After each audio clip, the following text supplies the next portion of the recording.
আজ বাড়িতে বানাচ্ছি মটর পনির। তো তার জন্য প্রথমেই আমি কড়াইতে পনিরগুলো ভেজে নিয়েছি, আর এইখানে রয়েছে কড়াইশুঁটি।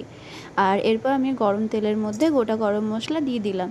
আর এখানে আমি একটা পেস্ট বানিয়ে নিয়েছি আদা, কাঁচা লঙ্কা আর টমেটো। আর এরপর আমি এখানে ক্যাপসিকামগুলো ভেজে নিচ্ছি। তারপর এটা ভাজা হওয়ার পর যে পেস্টটা আমি বানিয়েছিলাম সেটা দিয়ে দিলাম।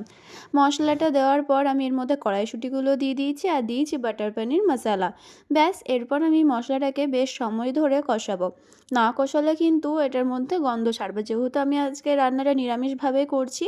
আর নিরামিষ রান্না কিন্তু একটু সময় নিয়ে রান্না করতে হয়, নাহলে একটু আদার গন্ধ ওঠে। বেশ ভালো করে আমি জল দিয়ে এটাকে কষিয়ে নিলাম। কষানো হয়ে যাওয়ার পর আমি এর মধ্যে জল দিয়ে দিচ্ছি। ব্যাস, জল দিয়ে এর মধ্যে পনিরগুলো দিয়ে দিয়েছি, আর একটু দিয়েছি বাটার, শাহি গরম মশলা, আর দিয়েছি কসুরি মেথি। এরপর এটাকে আমি একটু ভালো করে ফুটতে দেবো। দেখতে পাচ্ছ কত সুন্দর হয়েছে। আমি কিন্তু মানে এক্সট্রা কোনো কিছুই অ্যাড করিনি, বাড়িতে থাকা কটা জিনিস দিয়ে আমি এটা বানিয়েছি। আর এটা আমি একটু ঝোল ঝোলই রেখেছি, কারণ একটু পরে আবার এটা বসে যাবে। তো কেমন হয়েছে অবশ্যই জানিও, ভালো লাগলে অবশ্যই লাইক করে দিও।